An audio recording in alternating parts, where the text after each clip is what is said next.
మేము starting My Village Show videos తీస్తున్నప్పటి నుంచి వెళ్ళి కొంచెం హై ప్రొడక్షన్ వాల్యూస్తోనే ఏమైనా తీద్దాం అని చెప్పేసి ప్రయత్నం చేస్తూనే ఉన్నాం. సో దాంట్లో భాగంగానే మేము హుషారు పిట్టలు అండ్ బర్లమల్లి అండ్ లేపకపోతే అని చెప్పి ఒక 3 వెబ్ సిరీస్ తీసినాం అన్నట్టు. సో మేము యూట్యూబ్లో రిలీజ్ చేసినప్పుడు చాలా అప్స్ అండ్ డౌన్ చూసినాం. మనం ఓన్గా ప్రొడక్షన్ చేసుకొని ఇవి చేసుకుంటే ఓకే, ఈవెన్ యూట్యూబ్లో హిట్ అయినా కూడా అది మనకు ఎకనామికల్గా మనకు ఎక్కువ సపోర్ట్ దొరుకుతలేదు. ఏమైనా ప్రయత్నాలు చేద్దాం అనుకుంటున్నాం, కానీ ఎట్లా ముందుకెళ్ళానో మాకు అర్థం కాలేదు. అండ్ దాని తర్వాత మేము రెగ్యులర్గా వెబ్ సిరీస్ అండ్ మూవీస్ కూడా ఫ్యూచర్లో ఇంకా చాలా బెస్ట్గా చేద్దాం అనుకుంటున్నాం, బట్ ముందుకు సాగడం లేదు. సో అప్పుడు మాకు G5 వాళ్ళు మాకు ముందుకు వచ్చేసి ఒకసారి మీ స్టైల్లోనే మీకు నచ్చినట్టుగా తీయండి అని చెప్పేసి G5 వాళ్ళు సపోర్ట్ చేశారు.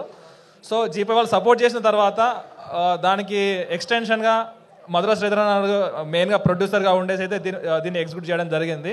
So thank you G5 and thank you Madhura Sridhar అన్న. సో ఇది ఫస్ట్ అటెంప్ట్. ఒక కంఫర్ట్ జోన్ నుంచి వెళ్ళి బయట వాళ్ళతో కొలాబొరేటివ్గా వర్క్ చేసుకుంటూ ఒక వెబ్ సిరీస్ తీయడం అనేది. సో మెయిన్గా డైరెక్టర్ అండ్ అనిల్ జిలా అయితే చాలా అంటే చాలా హడిల్స్ అయితే ఫేస్ చేసారు. సో దీంట్లో మనకు ఎగ్జిక్యూటివ్ ప్రొడ్యూసర్గా ప్రశాంత్ అండ్ అనిల్ జిలా కూడా దీంట్లో ఎగ్జిక్యూటివ్ ప్రొడ్యూసర్ కూడా చేశారు.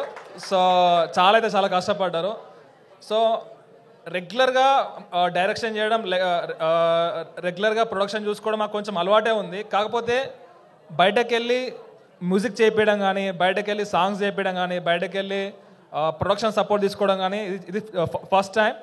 సో దానికి నేను సాంగ్స్ విన్నా చాలా అంటే చాలా బాగా వచ్చినాయి. చరణ్ అన్న సూపర్ వచ్చినాయి అన్న సాంగ్స్.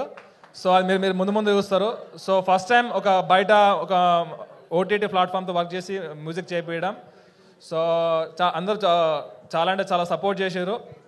అండ్ శ్రీకాంత్ DOP అన్న. సో రెగ్యులర్గా నేను ఎక్కువ టెక్నికల్ టీంతో ఎక్కువ నేను కమ్యూనికేట్ చేస్తూ ఉంటా, మెయిన్గా యాక్టర్స్తో అన్న. సో నేను ఎప్పుడు DOP దగ్గరికి వెళ్ళినా కూడా ఇప్పుడేమన్నా DOP అన్న శ్రీకాంత్ అన్నకి నేర్చుకొని నేను నెక్స్ట్ ఏమన్నా ఫిలిం తీసేటప్పుడు ఖర్చు తక్కువ చేసుకోవచ్చా, ఎక్కడ ఖర్చు ఎక్కువ అవుతుంది, ఎక్కడ ఖర్చు తక్కువ చేసుకోవాలి, ఎక్కడ లైట్స్ పెట్టాలి అయితే రెగ్యులర్గా నేను అప్పుడప్పుడు విజిట్ చేసి నేర్చుకుంటా ఉన్నా. సో వీళ్ళే కాదు, మనకు assistant directors and associate directors and co-directors and వెనక production team and Siddhannapet village and ఇంకో సెకండ్ షెడ్యూల్లో ఎక్కడ అనిల్ భద్రాచలం వెళ్ళి